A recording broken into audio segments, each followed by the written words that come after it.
Hey everybody, it is Spilling the Spirituality, and I am Reverend Rob, and here with my lovely friend, kindred, chosen family, Hilary, who brought up a very good point, which, like most of the topics we talk about, I am also kind of working with in my own life. And we were talking today about when we have to confront someone that we care about something that we perceive as being hurtful to us or has hurt us, and our expectation about that confrontation, what we expect from that confrontation. And you have a great story. I have a similar one. I would love for you to share this story of your personal journey through this process, because we've all gone through it. Something bothers us, annoys us, hurts us. How do we talk about it? When do we confront? What do we say? And then how do we forgive and let go if there is a response? So, Yeah, difficult subject, like another uncomfortable so subject uncomfortable. facing head on because we brave. um, Mm-hmm. okay, so recently I had a situation where an event that happens pretty much annually that I usually spearhead. I decided I was thinking I didn't really want to go this time. Um, but I didn't tell the other people. I just sort of just didn't think and wanted to see if they noticed.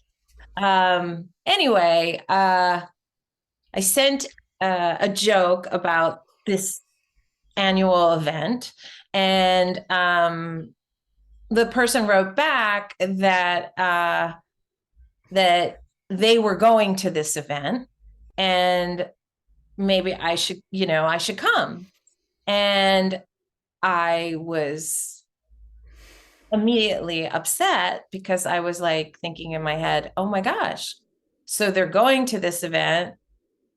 They already decided to go to this event. They probably bought tickets to this event and they didn't invite me. So immediately I went into the poor me zone. And Rob and I are both, he already worked through A Course in Miracles, and I am going through that right now.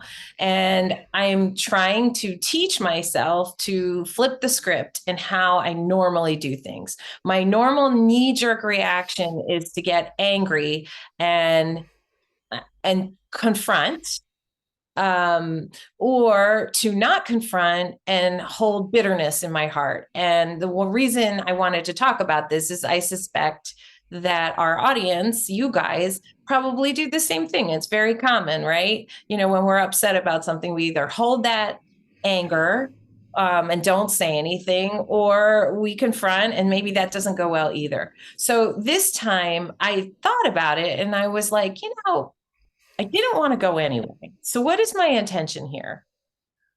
And I made a conscious decision to not get angry and to not confront. And I really decided I was just going to let it go. And this is very new for me. It's not something that comes easy. And I was just telling Rob, so I let it go. I really let it go. And oftentimes I have these pains when I wake up in the morning from sleeping in my shoulders and in my hips. And I woke up pain free. And I still don't, it's been a little bit, it's been several days, and I still don't have that pain, which is a miracle.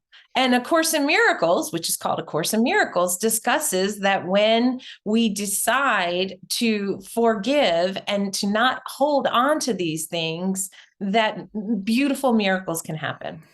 Did I explain that story well? Like, do you get what I'm saying? I do get what you're saying very much.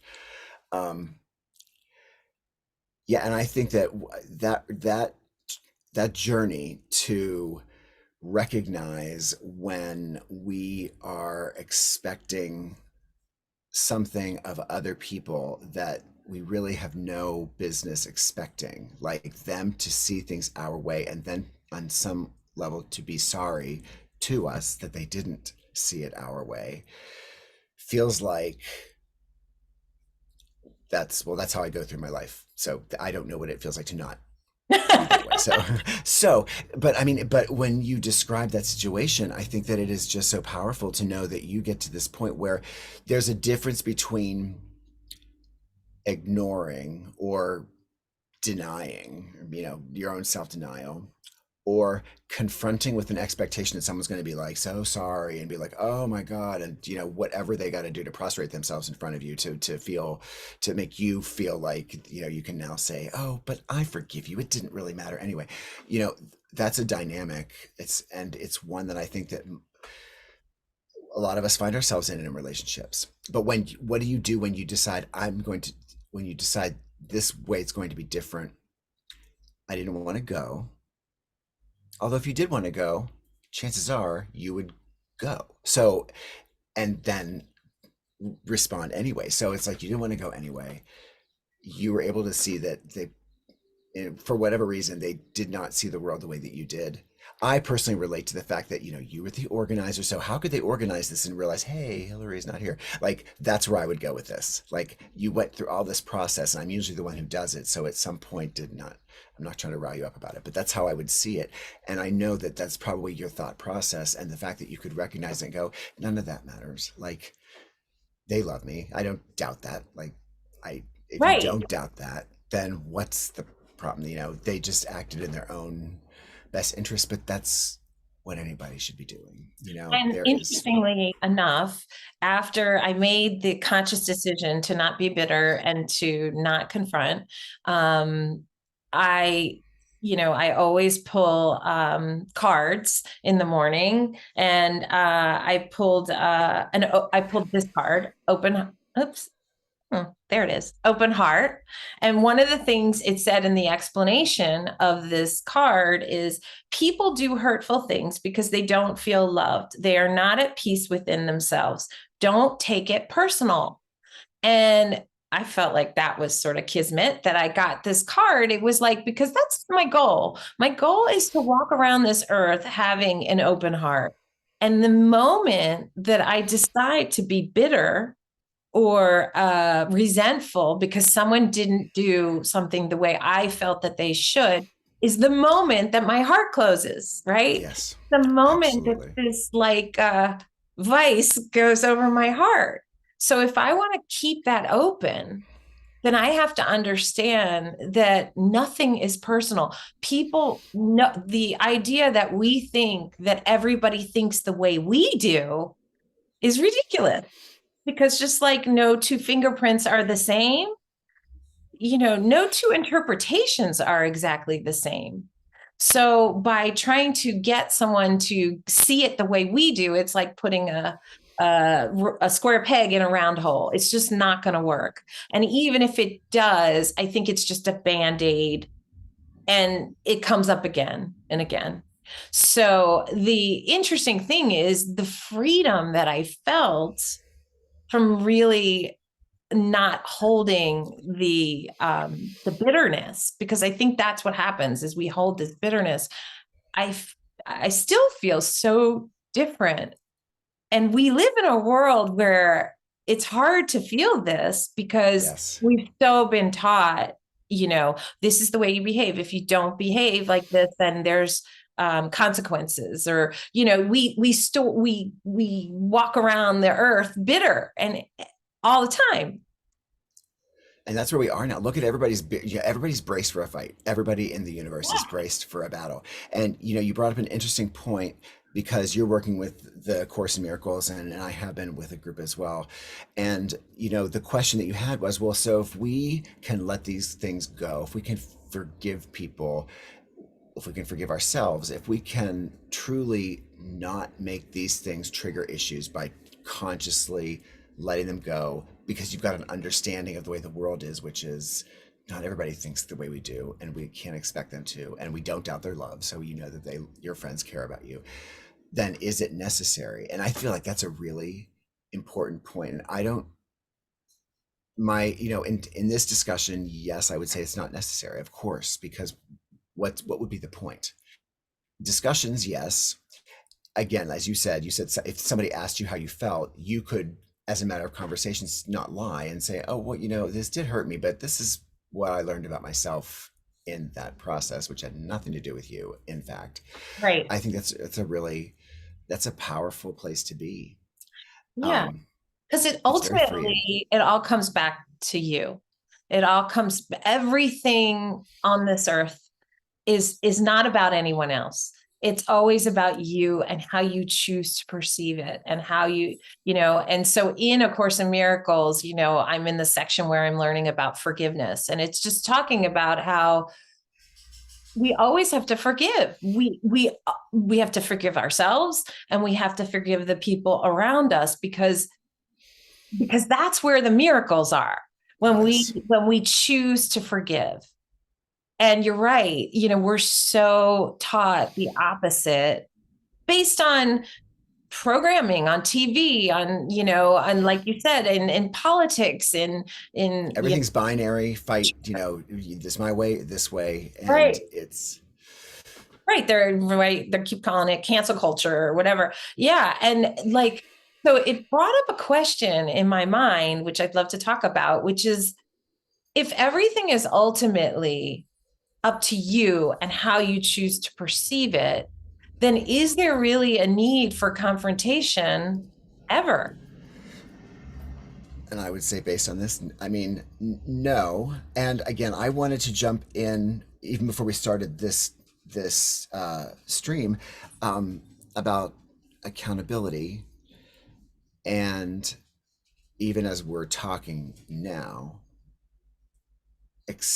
the accountability that we have to expect is always for ourselves. So if I feel like someone is not being accountable in my relationship with that person, the fact is I am the one that's not being accountable to myself, because I have allowed something to happen with me that I don't like. So I'm the one that's lost accountability for myself. Now, does that mean, do I confront that person with this thing, or do I absorb the thing, observe the behavior and how it affects me, and then I make a decision for myself, which may or may not include a confrontation. It just may include me either saying, "Oh, this is not for me anymore," or, Right. as a matter of preference, friend, partner, whatever, this is what happened and this is how I was feeling. Now, I'm not expecting you to do anything with this information. I'm just telling you what was going on with me in case you were wondering why I was Yeah. being particularly bitchy or withholding. The one thing that really struck me a couple of weeks ago when I was going through a period of anger, and I'm I'm a big like withholder, and I hate when people withhold from me, but I'm also one that like is gonna, okay, if I'm mad, I'm gonna be huffy and I'm gonna, do whatever I do and just, create this persona of. But if you're upset with somebody because you think that they are in a way, tr- you know, acting in anger or treating you, we know from our own metaphysical work that usually requires, that means that that person needs more love, not less. So if I withhold my love from somebody because they did something that may or may not have hurt me, but I'm going to feel like it did, then who am I hurting when I say I'm going to withhold my love from you, even though I know that your anger toward me meant that you need maybe more love from me, not less? Right. You It's know, like you're matching their energy with the same energy, right. right? And then I'm expecting the change to happen from them, not Right. It's me. a tug of war. It's a It's a tug of war. It's a yeah. power struggle. And I think that even taking your, so even in the past, if I have decided, okay, I'm going to be the bigger person, but I've already set myself as separate from that person, not as, Right. Bigger. the same. Yeah. But even when I've done that, I expected that other person to either be aware of how like magnanimous I was by, you know, like, okay, I forgave you here, I overlooked this here, whatever. Like I still hold those things, but letting go means truly like the thing doesn't exist anymore. There's nothing to draw back on. There's no sense memory of it. It truly Right. means you got to let it go. So um Because I otherwise keeping this story alive. And even though, let's say you choose not to confront, but you push it down, and then you watch their actions, and every time they take an action that you don't deem, that you deem like Unacceptable. dissatisfactory, Right. Right. unacceptable, you're saying to yourself, see, this is how this person always behaves. You see, like, and it's like you keep the story alive. You You would keep look for validation that your perspective is the right one. That's what you're always doing. Your ego is such that, like, I got to feed this idea that this person, is an asshole or wronged me or continues to do the same thing, right, because that's what you keep. That's the world is only ours to, we could only, our reality is the only reality. And that's not an egocentric point of view. It's the truth. Like, I can't see the world the way you do. I don't know if you see the color blue the way I do. I do not right, know if you see the sky in the same way that I do. I don't know, and it doesn't matter. It's just, I respect that you see it your way and I see it mine. But I can only respond the way I would. And I can choose to not be bitter, angry, right. upset, And you're still or taking whatever. care of yourself. Like, I want to make sure people understand it's important to take care of yourself. And like, if you are in a situation which feels abusive or feels it or doesn't align with the way you want to live your life, you have the right to let go of that relationship or to walk away. And you also have the right, certainly, to say how you feel. I think what we don't have the right to do, though, is to expect that by saying how I feel, the behavior will change because the behavior is wrong. Right. Because Yes, we're that's labeling that's it as wrong. beautifully put. Yes, and I know that sounds counterintuitive because we're told, you see Esther Perel talk. If you've ever listened to a podcast that she does, she's a world famous relationship expert, and she has a podcast which I can't listen to, but I've listened to samples from it. Um, Called "Shall We Begin," and it's these couples that go into therapy and they allow themselves to be recorded. It's agonizing. Like, you don't. I mean, it's painful to listen to because you hear these people go through real pain, but in the end it's like we're so conditioned to think, oh, speaking, I got to speak up for myself. But I think you've pointed out that it's about letting it go. Doesn't mean you're ignoring it. You are literally looking at it and saying, oh, this really has no power over me because I know who I am. I know I'm me. I know Yeah. that, it's, Yeah. and it does go back to this feelings of feeling like it does feel lonely to. It does. So that's the next part I wanted to talk about is what's more interesting when you go through a situation like this is to think about you and what are those negative thoughts that are spinning in your head. So when this happened and a few other things happened to me at the same time, which is all for my higher learning, I said to myself, okay, take the other person out of it. What am I feeling? I'm feeling alone. I feel alone. I also have another saying sometimes that pops up in my head, which I feel embarrassed to admit, but this is what I feel. People disappoint me. So here I am with this thing that bobs through my head. People disappoint me and I feel alone. And then something happens and I'm like, see, people disappoint me. Now, what's interesting is to look at where that comes from, because really the reason we behave the way we do is based on unhealed trauma, right? So when I said to myself, I feel alone, an image popped in of me sitting in my backyard when I was probably 7 or 8, underneath a picnic table with the sides of the benches. I pulled them in as tight as I could. And I remember as a little girl thinking, I wonder if anyone's going to even notice that I'm out here. And no one did. and and so that image popped in and it's like, oh, this is how this was created. It was, this feeling that I had as a little child. And then as I grew into an adult, this became my protection. Okay. So when someone says something to me that makes me feel like I'm alone or people disappoint me, I'm going to lash out. I'm going to confront them. I'm going to be like, like this, because I have this wall up, to protect me, because that was what I learned when I was a child. So Right. really, Or you also said you would withhold and be passive aggressive about it and like not or either exactly, way. or that too. And so really, then you really see, oh my gosh, this has nothing to do with that person. This Right. has to do with unhealed trauma. Right. So instead of putting my focus on making the other person wrong and taking them out, what would happen if my focus is on, oh, okay, let me sit with this. Let me sit with this feeling of feeling alone, and let me just feel that.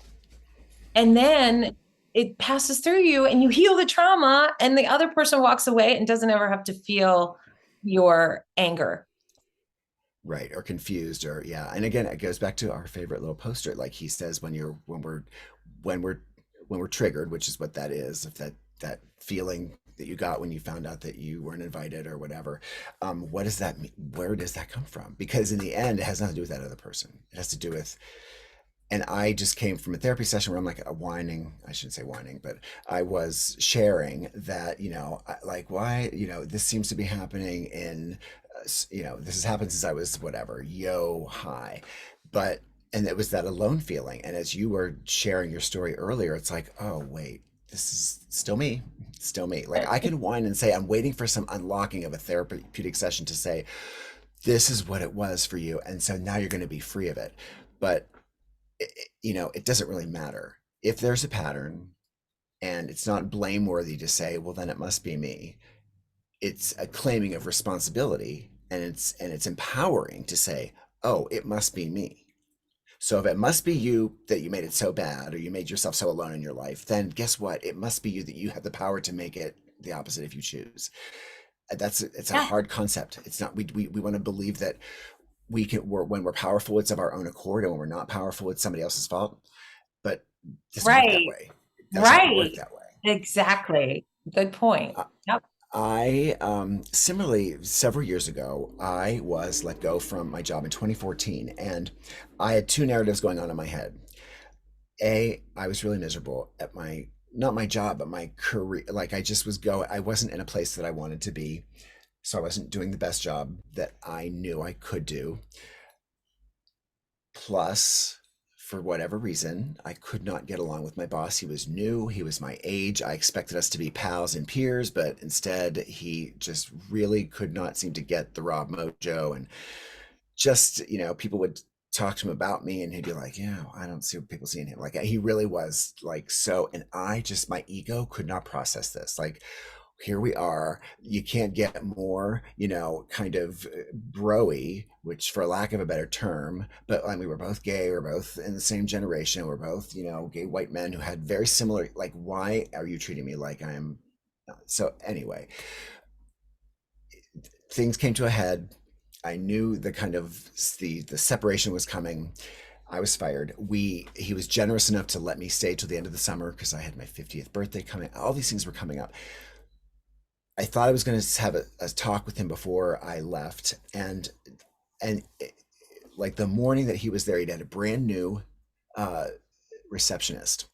I didn't know her, but she was very perceptive. And when she came in to say, "So, how is so and so as a boss?" and didn't want to like start her job off by saying he was, how he was to me, because that didn't have to be her experience. So I was very vague, and she listened to my very couched story, and she said, "Well, I'm not gonna like whatever you think about him is my deal. It's my stuff to worry about him." She said, "But you're describing to me a situation where you really have the upper hand because you say you're spiritually aware. So I'm just gonna this out there that before you go, you need to talk to him and resolve this." And I didn't know her. It was very brazen of her to be so spiritually grounded to tell me something that I knew in my heart was true. Like, I can't just let this go. I can't just walk away in a huff with this narrative, like, I'm inspired, blah, blah, blah, because I didn't want to be there anyway. Just like you were talking about, you weren't going to go. So, Right. what was I going to do? Right. We were in the 11th hour. It was the last day that I was there. And the whole office was very stressed because like the two of us had just kind of like been in the orbit. And I was going to leave at noon and it was quarter to 12. And I'm like, oh, I gotta go. I gotta go say something because I wasn't gonna let this person down. Like she told me something I knew was right. I knew I had to do it. And so I walked in and I walked right to his desk and he stood up like he thought I was gonna, I don't know, hit him or I don't know what he thought I was gonna do. But we had engaged in it. He had given the opportunity for us to have a very unique situation, which was I was going to be able to stay for an extended period of time until the end, which was a gift for him. And I knew that. And no one else in the world could understand how weird and awkward that was. And so I went into him with the only thing that we had connecting us at that point, which was, wow, no one knows what we just went through together. Like, no one gets that, do they? Like, that's our thing now. And then I hugged him. And like you, like I didn't even know where this was coming from. I have chills when I think about it. Like I hugged him, and when he hugged me back, and I felt the melting, and he pulled away, like just like you said, like whatever I was feeling was gone. Like it was not just I didn't just like go, I'm gonna be nice. I'm gonna be the bigger person to let this go. It did not exist anymore. And he sat down with me and he said, that was a really classy thing for you to do. I can't imagine how anybody could have ever done that. And then we sat down and had a full on exit interview, and he listened to me with respect. And he ended up, as I was leaving, which he hadn't done before, send out the most beautiful memo to the board about me leaving. And he said things to me, he said things to the board about me in that memo that no one ever said about me as an employee or as a workplace presence ever. So here was this man who I felt didn't get me, didn't know me, didn't want to know my mojo, and yet completely distilled in one little email exactly what I would have wanted to be remembered for ever as a legacy. And I was so moved. Like when I left that day, I was on cloud nine because I felt like I'd been talking about this idea of forgiveness and awareness and letting go in a way that I thought I understood it. But until it happened, I didn't really know. Like I felt like it was a true spiritual catharsis experience, or transformative experience that went beyond like reading a book and applying it. It was like this was it. And it Yeah. was fleeting because you try to intellectualize it, you try to grab it again somewhere, but I do like that feeling that you described was exactly the one that I had. Like it was gone. And I knew that I could no longer hold two narratives in my head. Like, oh well, this was better for me because I didn't want to be there anyway. And oh my God, he was an asshole because he fired me. Those couldn't operate in the same space. As a Right. spiritual person, if I believed I'm a better person and I didn't want it anyway, then thank you is the only appropriate Right. thing to say. Thank you because I'm now released to do what I wanted to do. We knew this wasn't working anyway. Right. So like the universe provided in so many ways. Well, And so oh, no, go good. ahead. I need to cut you off because we need to end in a minute. And I just want to say to that can you like what you feel this freedom when you do this, and it's a very unfamiliar feeling It unless is. you're a person walking around and not holding people accountable, which is great if you are, God bless you. But for someone like me, I had never really felt this. And in A Course in Miracles, actually in the Pam Grout version of A Course in Miracles, she talks about that we're these big helium balloons, and that, like I guess like the big ones you see, and that we're being held down by the weights of our ego.